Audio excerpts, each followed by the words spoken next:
भगवान राम के जन्म की कहानी तो हम सभी लोग जानते हैं, लेकिन उनके पिता राजा दशरथ का जन्म कब और कैसे हुआ, आज हम लोग एक कथा के माध्यम से समझेंगे। दोस्तों, महाराज दशरथ का जन्म एक अद्भुत घटना है।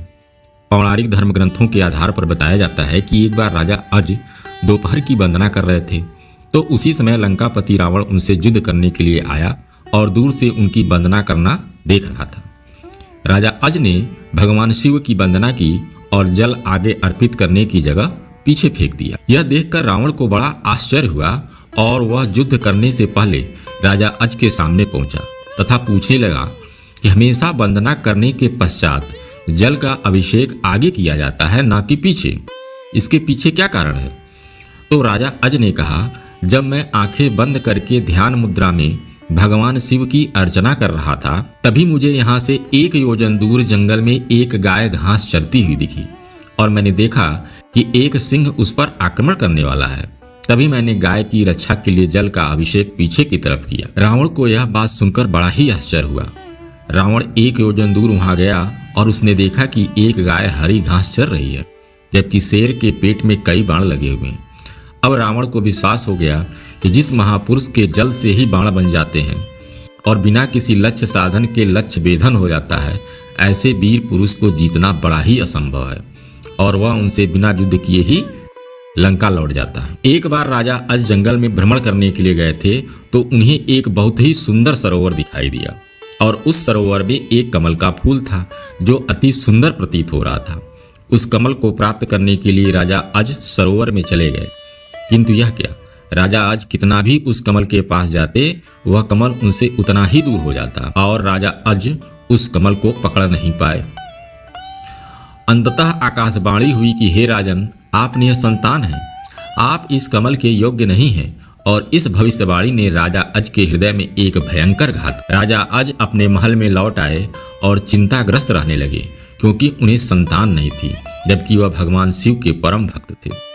भगवान शिव उनकी इस चिंता को ध्यान में रखते हुए उन्होंने धर्मराज को बुलाया और कहा, तुम किसी ब्राह्मण को अयोध्या नगरी पहुंचाओ जिससे राजा अज को संतान की प्राप्ति का आसार बने। तब दूर पार से एक गरीब ब्राह्मण और ब्राह्मणी सरयू नदी के किनारे कुटिया बनाकर रहने लगे।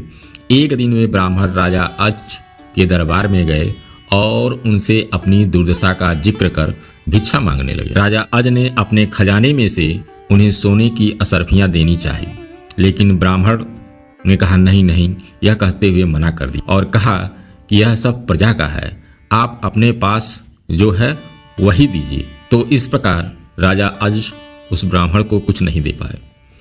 तो राजा अज को बड़ा दुख हुआ कि आज एक गरीब ब्राह्मण उनके दरबार से खाली हाथ जा रहा है। तब राजा आज शाम को एक मजदूर का वेश बनाते हैं और नगर में किसी काम के लिए निकल पड़ते हैं। चलते चलते वह एक लोहार के यहाँ पहुँचते हैं और अपना परिचय बताए बिना ही वहाँ उससे अनुनय विनय करते हैं कि हमें भी काम पर रख लो। पूरी रात को हथौड़ों से लोहे का काम करते हैं, जिसके बदले उन्हें सुबह 1 टका मिलता है। राजा 1 टका लेकर ब्राह्मण के घर पहुँचते हैं, लेकिन वह ब्राह्मण नहीं था। उन्होंने वह 1 टका ब्राह्मण की पत्नी को दे दिया और कहा कि इसे वह ब्राह्मण को दे देना।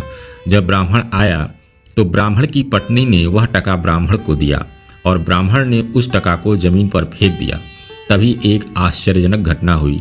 ब्राह्मण ने जहाँ टका फेंका था वहाँ गड्ढा हो गया और ब्राह्मण ने उस गड्ढे को और खोदा तो उसमें से सोने का एक रथ निकला और वह आसमान में चला गया। इस प्रकार से 9 सोने के रथ निकले और आसमान की तरफ चले गए और जब 10वां रथ निकला तो उस पर एक बालक था और वह रथ जमीन पर आकर ठहर गया।